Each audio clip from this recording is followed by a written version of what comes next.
Hello everyone, welcome back to our Tutor. Today's video I'm going to show on how to use a copyright check on CapCut using your mobile device.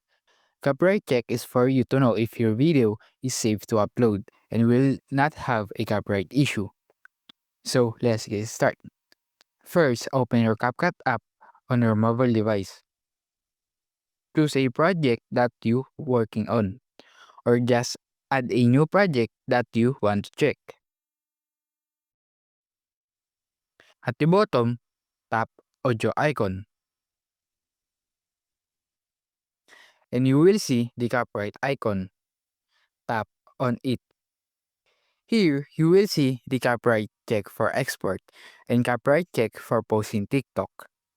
Tap the check button to use and to run it if your video don't have a copyright issue.